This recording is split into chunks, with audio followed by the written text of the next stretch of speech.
In this video, I'm going to demonstrate sagittal plane hip flexion in the supine position, basically laying on your back face up. The purpose of this exercise is to train the lower abdominals to keep your spine still while your hip moves. A few prerequisites need to be in place for you to maximize this movement. You have to have adequate performance of your hip flexors, and it has to be balanced so that you can maintain straight hip flexion without rotation or your hip moving in or out as you move. Lay on your back, face up, and make sure your setup is such that your ribs are stacked over your pelvis. So if you're flared like this at all, it's going to be harder. The first one will be you are holding the opposite leg like this or like this. And what you're going to do is engage your deep core to get your spine in neutral and your pelvis in a neutral position. Then you're going to lift your hips straight up like this and then tap down.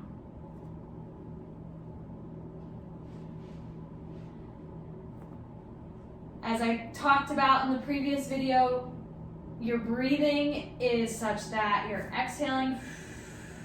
You can pause and then breathe in now and then exhale as you go down. Or you can try breathing out and then breathing in now. I recommend the first way I just taught you. Second option is you're still in this position, then you're sliding your leg out as far as you can until you feel like you tip. Stop there, or really work to keep your core engaged, not too hard, not too little, and then you come back. And you could just keep your foot flat, or you can come here. Play around with what you can control. This would be easier than this. So you'd want to maybe start here, then if you could do this, and then add both together.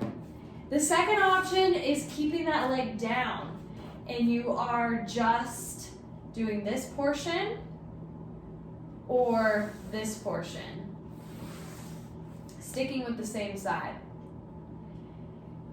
Then the third, let's say you're able to control your pelvis position, you're staying stacked, and you're not, you do feel it in your lower abs, and you're not doming or doing anything funky that you shouldn't be.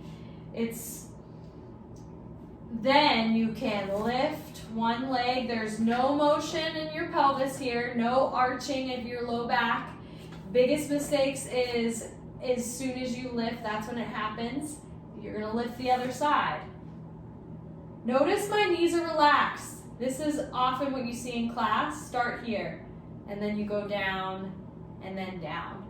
Reset.